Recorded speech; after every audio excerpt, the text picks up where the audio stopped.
Once again, welcome back. We're here again with Hall of Fame quarterback Mr. Fran Tarkenton, giving you his insight to the top position players for Week 1 right here at fantasyfran.com. And Fran, we're talking about the burners, the speedsters, the tall guys down the field making the quarterbacks look good. Give us your top wide receivers. The best athletes in football are wide receivers. And these guys today, they're big, they're strong, they jump high. Fun to watch. They catch the ball with one hand. In all of my time, I have never seen wide receivers like this. Jerry Rice was unbelievable. Sure. But he ran probably a 4.6, 4.7 40. Right. He didn't. He outran everybody, but he did it by his will, and he didn't catch the ball with one hand. He wasn't 6'4", 235 jumper, but Andre Johnson of Houston is all of them are great. All these top five are in the same class.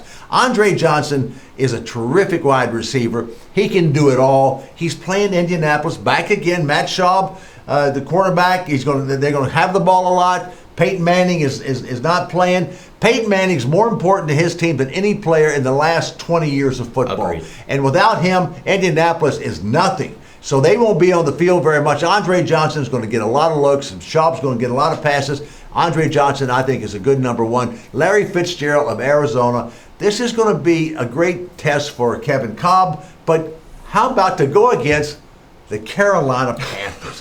How much better can he get than that, Kevin? I mean, he couldn't set it up for you better than that. I think Matt Leinart might have been able to win that game. Oh, my. Maybe not. But Larry Fitzgerald, my gosh, what he does. He is just incredible. I would have loved to have thrown to a Larry Fitzgerald. I might even made it to the Hall of Fame. I might even set passing records. And anyway, Larry Fitzgerald is just the perfect wide receiver. I think Kevin Kolb is going to have a big day against Carolina. Again, they're going to have the ball a lot. Greg Jennings of Green Bay, why against New Orleans? New Orleans, again, great team. They're a candidate to go to the Super Bowl. They don't have a great defense. And Greg Jennings is going to get a lot of looks. They got a lot of receivers and there at Green Bay, but they got Aaron Rodgers is so great, and Greg Jennings is just he's in that Larry Fitzgerald and Andre Johnson. He's in that class, and he'll have a big day. Well, and the other thing is I definitely see Jermichael Finley getting a lot of catches in this offense, but I've really seen Donald Driver take a step back. He's definitely not getting the amount of catches he used to get. He's not, but again, it's kind of like what New Orleans will do. They'll throw the ball a lot, but with Aaron Rodgers there, you're going to throw the ball 60 to 70% of the time. So you're going to get a lot, and they're going to be on the field a lot because New Orleans can't stop them. They just can't stop them. And so Greg Jennings will have a big game. And let's go to Atlanta. We got Roddy White. Now, Roddy White is a nice player, right, and he's a really good player and even a great player. I don't think Roddy White is Andre Johnson, Larry Fitzgerald. Agreed. He just isn't. But he's going against a Chicago team that really doesn't have a really good pass defense. They don't have a great pass rush. Atlanta is just solid.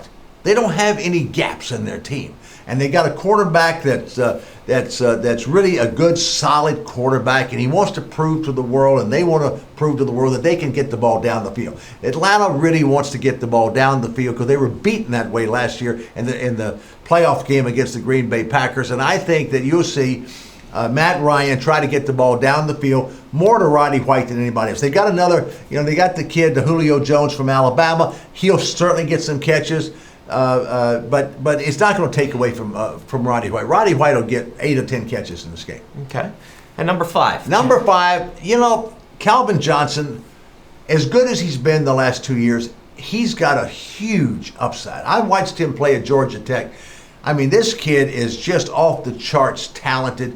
Now, and he's had to play with multiple quarterbacks. 3 last year, right? And this year, if the number one quarterback, Matthew Stafford, who's got all the ability in the world, and I've been questionable about Matthew Stafford. I watched him play at Georgia. I didn't think he was a great playmaker. He got hurt there. He's been hurt in Detroit for 2 years. But as far as talent, he's got Aaron Rodgers' talent. Mm-hmm. This kid can throw the ball as good as anybody that I've ever seen in the history of football. He's got some arm, and he's got good feet, and he can play. I think Matthew Stafford is going to have a breakout year. And this Detroit team is really good, and their defense will keep Tampa Bay down, and they'll keep the ball a lot. And Calvin Johnson should have a big day with Matthew Stafford, and I think Detroit is the surprise team of football. I know you're high on Detroit. Yep. We'll talk a little bit more about them. Folks, when we come back here, we're going to talk to you about some of the top tight ends in Fran's book, his top 5 tight ends when we come back right here at fantasyfran.com.